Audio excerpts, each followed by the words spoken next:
Hi hello friends, ഇതെൻ്റെ പുതിയ video ആണ്. നിങ്ങൾക്ക് എല്ലാവർക്കും എൻ്റെ വീഡിയോയിൽ സ്വാഗതം. എൻ്റെ വീഡിയോ ഇഷ്ടപ്പെടുവാണെങ്കിൽ നിങ്ങൾ എന്നെ സപ്പോർട്ട് ചെയ്യാൻ മറക്കല്ലേ. ഞാനെന്ന് വെച്ചാൽ ഭയങ്കര ഹാപ്പിയിലാണ്. കാരണം എന്ന് വെച്ചാൽ എനിക്കിന്ന് ഓഫാണ്. അതിൻ്റെതായ സന്തോഷമാണ് മുഖത്ത് കാണാനുള്ളത്. അപ്പോൾ ചുമ്മാ ഇരുന്നപ്പോൾ ഒരു എഗ് റോള് തട്ടിക്കൂട്ടിയാലോ എന്ന് വിചാരിച്ചു. അതിനുള്ള പ്രിപ്പറേഷനൊക്കെയാണ്. അപ്പോൾ എൻ്റെ കയ്യിലുണ്ടായിരുന്ന 2-3 പച്ചക്കറി എടുത്ത് അതിലോട്ട് സോൾട്ടഡ് ചീസും ടൊമാറ്റോ സോസും മയോണൈസ് പിന്നെ ആവശ്യത്തിന് ഉപ്പൂടെ ആഡ് ചെയ്തു.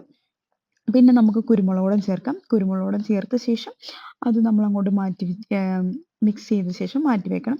പിന്നെ ഒരു എഗ്ഗ് എടുത്ത് എഗ്ഗ് ഒന്ന് നന്നായിട്ട് ഉപ്പും കുരുമുളകും ഇട്ട് അടിച്ചെടുക്കുക. അതും മാറ്റി വെച്ചിട്ട് ഒരു കുബൂസ് ചൂടാക്കി എടുത്ത ശേഷം ഒരു ഓംലേറ്റ് പോലെ നമ്മൾ ഉണ്ടാക്കി വെച്ചിരുന്ന എഗ്ഗ് എടുത്ത് ഉണ്ടാക്കിയ ശേഷം നമ്മൾ ഈ മിശ്രിതം ആ കുബൂസിനകത്തോട്ട് ചപ്പാത്തിയാണ് നല്ലത്. എഗ്ഗിനകത്തോട്ട് എഗ്ഗ് ഓംലേറ്റ് അടിച്ചിട്ട് അതിനകത്തൊരു ചപ്പാത്തി വെച്ച് ചെയ്യുന്നതാണ് നല്ലത്. പിന്നെ എൻ്റെ ഉണ്ടായിരുന്നത് കുബൂസ് ആയത് കാരണം ഞാൻ അതങ്ങോട്ട് ചെയ്യാം. പിന്നെ ഇതെല്ലാം കൂടെ ആഡ് ചെയ്തു. പിന്നെ ഒരു ചീസ് കൂടെ ഞാൻ മുകളിൽ വെച്ചിട്ടുണ്ട്. കാണാൻ ലുക്കിലേലും നല്ല